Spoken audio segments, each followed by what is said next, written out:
করছো বৌমা? মা মা কি করছো? ও কি করছো বৌমা? তোর পা দিয়ে যে গলগলিয়ে রক্ত ঝরছে। বসো বসো বসো বসো, তুমি বসো। মা বাবা একটু সবর করো মা, কবির জোশাকে এক্ষুনি ডেকে আনছি না, একটু বললুম না আর কোনো কিছু দরকার নেই, চলো।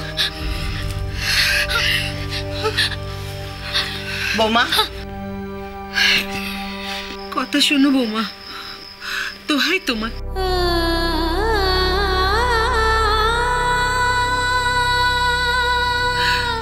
তোর পায়ে রক্ত পড়াটা বন্ধ হোক।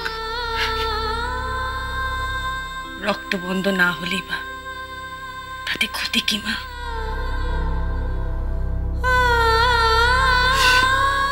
যবে থেকে এই সংসারের বউ হয়ে ঢুকেছি, এই বুক থেকে তো রক্ত ঝরেই চলেছে।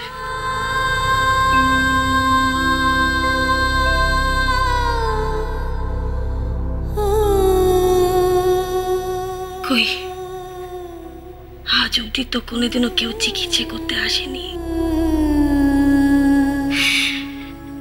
সেই কোন কচি বয়সে দুধে হাতায় পা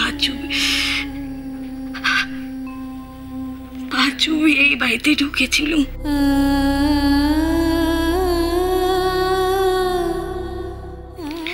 আজ আবার নতুন করে যখন গৃহপ্রবেশ করতেই হলো, তখন না হয় রক্তে পা ধুয়ে ঢুকলো।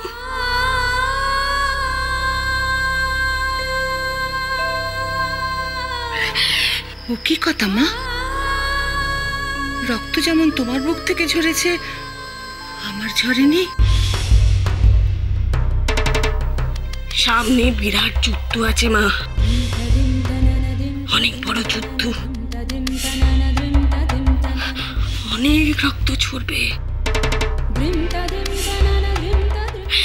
অনেক যন্ত্রণা, অনেক কষ্ট সইতে হবে,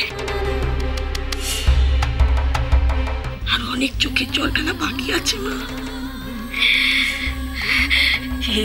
এইটুকু রক্তে যদি ভয় পেয়ে যাই তা তো চলবে না মা,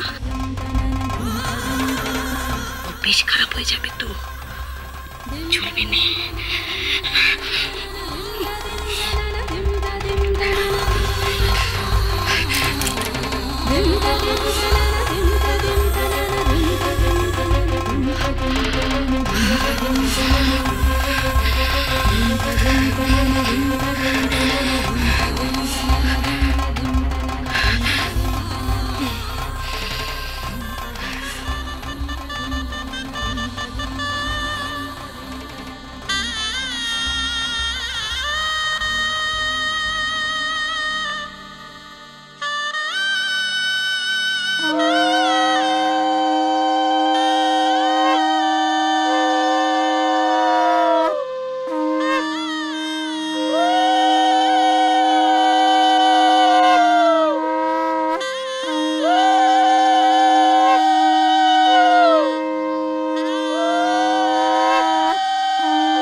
রক্ষে করো ঠাকুর, রক্ষে করো। আর কত দুর্গতি লিখেছ এই কপালে, আর কি কি দেখাবে চোখে ঠাকুর। এই পোড়া চোখে যে আর সয় না, আর সয় না। শুইবে শুইবে, ঠাকুর যে এবার খোকার মুখ দেখাবে, সে যে এলো বলে ঠাকমা।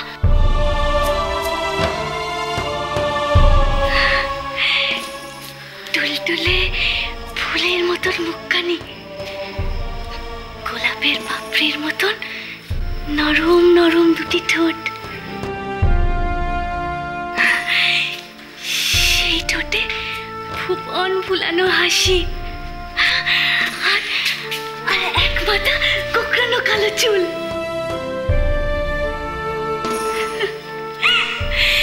খোকা হাসলে মানিক ঝরে, কাঁদলে মুক্তা ঝরে। ছোট্ট ছোট্ট টলমলো পায়ে সারা বাড়ি জুড়ে খোকা হাঁটে।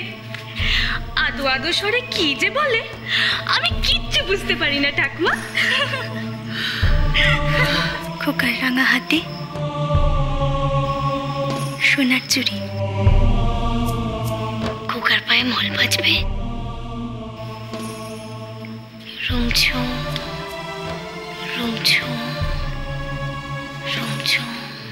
খোকার কালো কোঁকড়ানো চুল চুরো করে বাঁধা, যেন ঠিক গোপাল ঠাকুরটির মতো।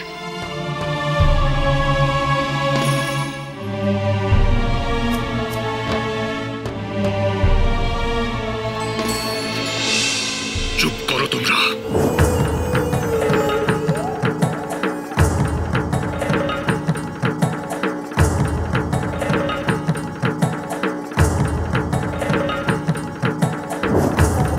দিনের বেলা জেগে জেগে স্বপ্ন দেখা ছাড়া আর কোনো কাজ নেই তোমাদের।